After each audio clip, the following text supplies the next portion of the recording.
Hello everyone, this is Serious Trivia, and welcome back to another episode of our 30 New Factions in 30 Days overview of the 190 Expanded mod. And for today, day 6, we have Ning, the Pirate of the Bells. And his playstyle focus is based on Fame, referring to the mercenary treaties, Fame and Fortune, and the starting situation is hard. So Ning's faction's unique mechanic is called Youxia, which basically translates to the traveling vigilante. Essentially people who had martial skills, traveled around and did their own things. Ning in his youth was a pirate, and he was a pirate because it was fun, not because he needed a loot. He was a very rich pirate. He comes from a very wealthy family, and in his teenage years he gathered up some of his friends, and they basically conducted piracy on the Yangtze River. And what they did is they decked out their ships, they had these bells on them, their sails were made of silk. Even the rope they used to tie the boat to the dock, they wouldn't use regular rope. They actually used like these silk. And after they are leaving, instead of untying it, they just cut it and left a bunch of silk on the dock for people to pick up, just to show off how rich they were. And they weren't really interested in like killing too many people or taking over too many ships. They just travel up and down for fun, and the local governors or the local mayors didn't treat them well, then they would conduct some crime. If they welcomed them, made friends, and gave them a feast, they would treat them pretty nicely and then move on. So think of a bunch of rich brats having fun as pirates on the Yangtze River. That's what Ning is. But then once he turned 20, he went back to his family and actually studied, and then got a job in the government, I think starting out as an accountant, and then worked his way up to become a vice administrator for the Shu Commandery, eventually worked for Liu Yan, who was controlling the Yi province at the time. So Ning's a pretty interesting character for sure. Now his mechanic increases combat power, water movement, and depending on the stances, this refers to the bandit stances, he can get increased amount of Youxia points. It can be decreased through raiding. So basically, if you're not giving away loot, you will actually, if you raid, you actually will lose some of your Youxia points. In battle, if you win the battle versus losing battle, certain settlement actions like looting versus other ones like occupy. And then he has two unique units.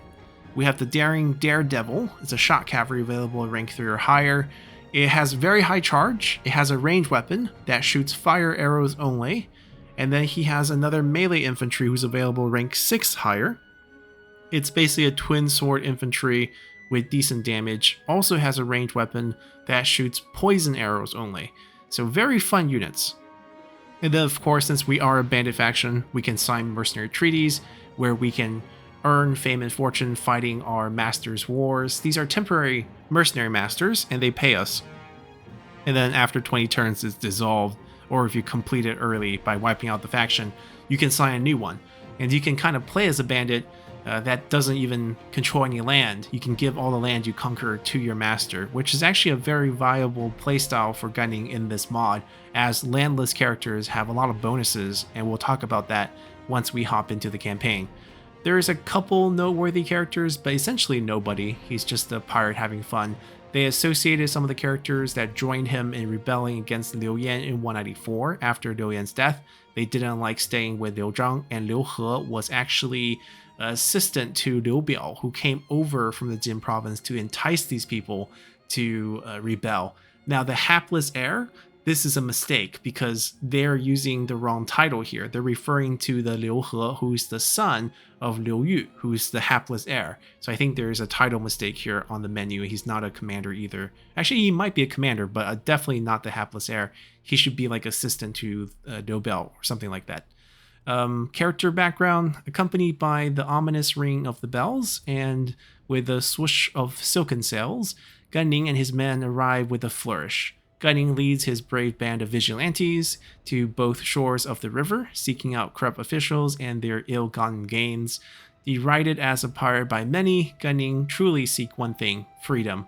Even with a scholar's blood in his veins, he cannot accept a life of mediocrity and the mundane. If no one will recognize his talents, he will find a way for his name to be known, with pillaging, plundering, and piracy. For those who seek adventure on the Great River and the freedom of the wind on their backs, seek out Ning. For those lord who instead mistreat the talented and promote the wicked, learn to fear the ringing of the bells. Very nicely written. I applaud the mod makers. Most of these are actually super well written and definitely worth the read. That pretty much tells the story. And Gunning's character has some overloaded bonuses. 25% charge bonus for cavalry for his own retinue. At least it's not faction wide, but this is very strong, especially since his unique cavalry has very high charge already. He has plus 30% campaign movement. This is super duper strong.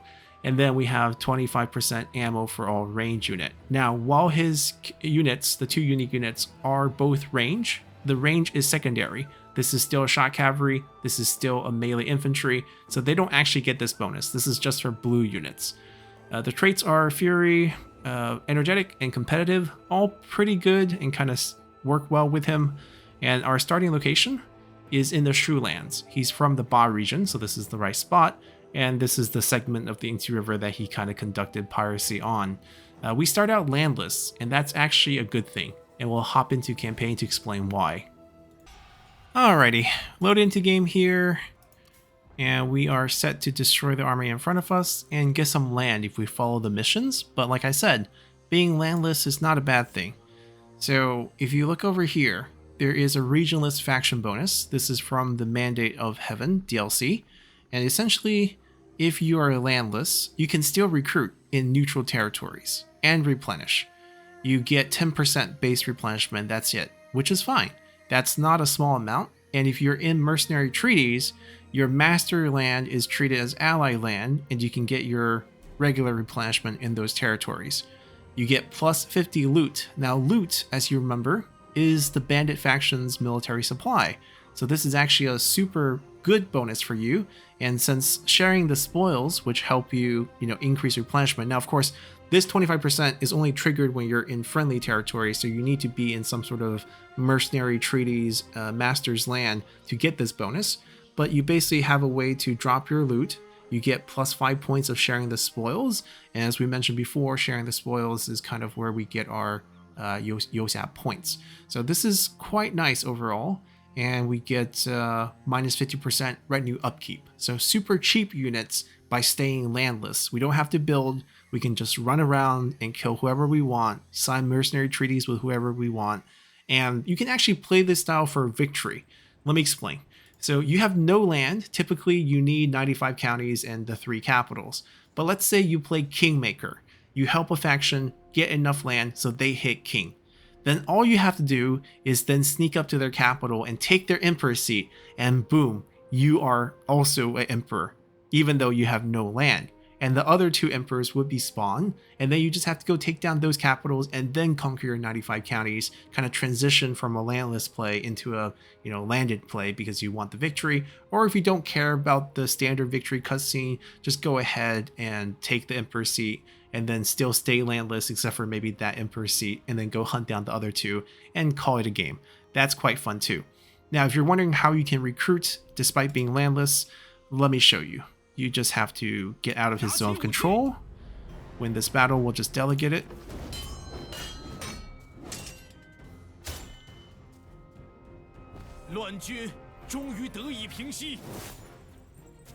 Pick up 25 points of Yosap points. Do whatever you wish with him. We'll have plenty of loot, so we'll just take a little bit of replenishment. Now this is in enemy territory. We're at war with them, so we can't recruit here. But if we just hop over the water, we can start recruiting. And if you wonder how you start with more armies, you just recruit another guy, and then you just split. You split your force, and suddenly you have 2 armies. So it works perfectly. You can play landless and have fun with that. Now, before we go too much farther there, let's take a look at our unique unit. So the Daring Daredevils, very high charge. Now, remember, part of this charge bonus is the 25% from Gunning, but even so, it's still a very high value. It has decent amount of damage, mostly armor piercing, which is good. Counters cavalry because holding a spear. Very poor defensive stat, but understandable. These are Daring Daredevils. They're charging in to kill. They're not there to be defensive. They don't have any range block chance, but it's all about that initial charge. They have a bow that can harass. It has 215 range. It's a weird number because the mod usually works with 200, 225, and 250. So it's slightly better than 200, yes, but it's not as far as the crossbows, which are usually 225. There's not a lot of ammo on this, but the purpose of this particular arrow is it's a base damage fire arrow. So you can burn things with this, which is kind of nice. It has decent speed. Overall, I would say it's a pretty powerful, unique unit, being a Vanguard Cavalry that has high charge bonus, which is really all you want. Then for the other option, the Corsairs, they are rank 6 unlock, which means you get them much later and you expect a better quality. Their bow is 250 range. The ammo is much smaller because these are poison arrows. How you want to use poison arrows is you just want to sprinkle them on a unit.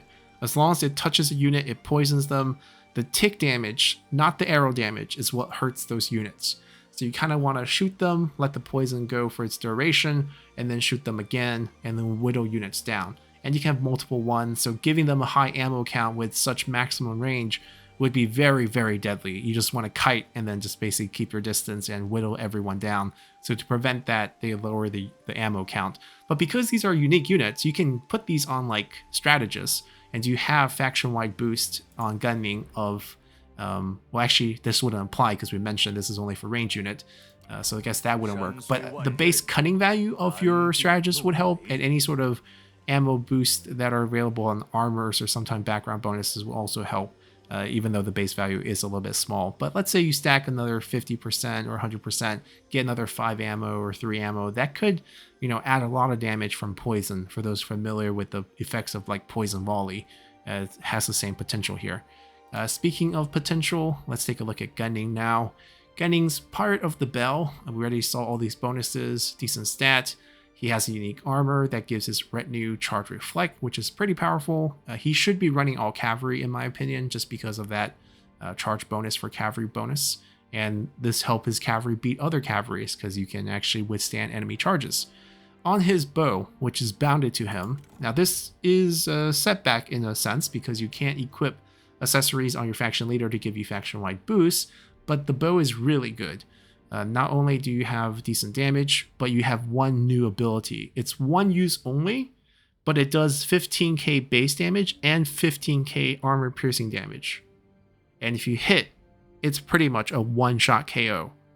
Of course, hitting it is kind of hard, but there is definitely potential here. You probably want to use this at close range to make sure you hit.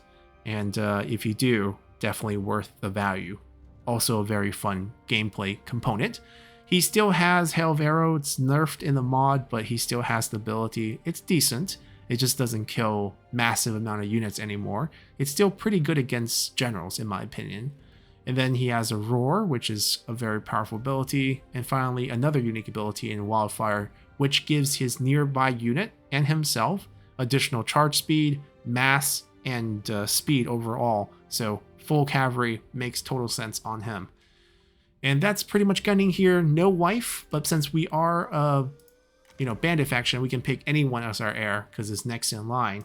We only have 4 characters in total. Liu He we mentioned. Actually, he doesn't have the wrong hapless heir here, but it's wrong on the loading screen. The first mate of the Silk and Sails, that's not actually true. He's an assistant to Liu Biao, but I guess they're going with the full pirate flavor here, just giving him a new role in life. 25% post-battle loot, that's great. Upkeep reduction for all unit, that's great. He's a great next in line. You can actually make him your heir. Also solves his satisfaction issue. Plus 5 morale when attacking for his retinue. Not bad. Shamit, also an officer for Liu Yan, not a pirate. These guys did not hang out with Gunning, but he enticed Gunning to rebel. He also enticed these to rebel. These 3 rebelled and failed. Zhao Wei, the faction over here, defeated them. Zhao Wei is technically a general that worked under Liu Yan and then Liu Zhang. They got pushed out. They went to work in the Jin province. Gunning ended up working for Huangzu and then left Huangzu and went to go work for Sun Quan. That's how he ended up in Wu. There's not a lot of historical records about these two, aside from the fact they participated in the same rebellion against Liu Zhang that Gunning did. So also historically not a pirate, but here we're going with that theme. Swashbuckling Buccaneer, 15% armor piercing damage for own retinue. So there's no need for him to be the heir. Mending, very powerful ability. Definitely worth getting him on the field. And then Lo Fa, also a bandit here. Cunning Quartermaster, another ship theme here. He's a good administrator, which is not that useful to us here since we are not planning to be landed. Of course, you can play landed. There's nothing wrong with playing landed gunning, but I'm just saying that landless gunning's a very fun campaign and definitely worth considering. There's no unique ability on him. These are just the standard bandits ones. Same thing here. Not many characters to look at. Not a lot of historical relevant characters to look at. Gunning is the star of this campaign. Now, faction resource, Youxia, goes from 0 to 1,000. And you've seen how you can acquire already. One way is to win battles. Offensive battles only. If you lose battle, you will lose Yosap points. If you are raiding enemy land, you will lose Yosap points. If you're using sharing the spoils, we already saw it, you get 5 points. And there are certain settlement actions after you take a settlement that will either give you or take away some Yosap points. The decay is pretty small early on, just 2 points at the first tier. You're going to get your 2% reduction in retinue upkeep, 5% increase in charge, 5% in movement if you start out at sea. So basically, if you end the turn while you're in a river, you get that extra boost of movement next turn. And if we just go all the way to maximum here, you can see these bonuses will just expand with the addition of a damage increase for all forces when attacking. So for all damage, range, melee, explosion, armor piercing, base, all of that. The retinue upkeep goes to minus 16% and 16% for attack damages, 60% for charge bonus for all units. So those cavalry is going to be insane. It's not going to be 300 something charge. It's going to be like 500 something charge. It's absolutely nuts. And if you can get, some of the later game units, the Imperial ones, they can be even crazier. And then you get 40% movement when you're at the sea region. Now, one problem with that, well, that bonus sounds really nice, is that I don't know if you want to be at sea to end turn. Because what if an enemy army comes and then it's a delegate battle and they have all spears or something like that? And even though you can beat them in a manual fight, you just lose, which is a pretty bad feeling. So it's a nice thing to have. It's just that, I don't think it's going to be that game breaking. You still have the base movement increase on gunning as well in the background bonus, so that one will help. Of course, you're going to get the bandit reform tree. I do have a question here. Why are the turn costs so high? I know that the control of territory does reduce it, but the base value, is it 18 turns for a region that you don't own? It feels like it's 6 per county, right? This is 24 in, I think this is Jiangzhou, which has 4 pieces. I guess each one you capture will reduce it by like 3 turns. It still feels really long. I think this is like the one aspect of a landless gameplay that will feel bad. Because it looks like it's super punishing for the bandits to not have land. Which I guess is a trade-off, right? Because you're getting so many other bonuses. By that, I mean, like, imagine we have 50% reduction, and then he has another 10% reduction, and there's another 16% reduction. Our units are almost free. So, yeah, it's pretty strong. And you can definitely enjoy playing a particular game style that way. So, you don't get the reforms if you go landless, but if you want to go the standard route, you still have that option. And that's pretty much Gunning's faction. It's quite small, but it has a lot of fun potential, in my opinion. Both of those units here are pretty micro-intensive. If you're wondering why we have mercenary units, I think it just starts with them. You can also get a variety of units just from the reform tree. If you remember, bandits get units from all types, depending on the region that you get the units from. So you have access to pretty much everything. They're just kind of recruitment capped. You can't get a lot of them, but you definitely have access to more things than a regular campaign. And that just adds to the experience. So if you're interested in playing a pirate, Gunning is definitely your pick. And that's going to do it for our overview here. Hope you guys enjoyed it, and we'll come back with a new one tomorrow. Until then, bye!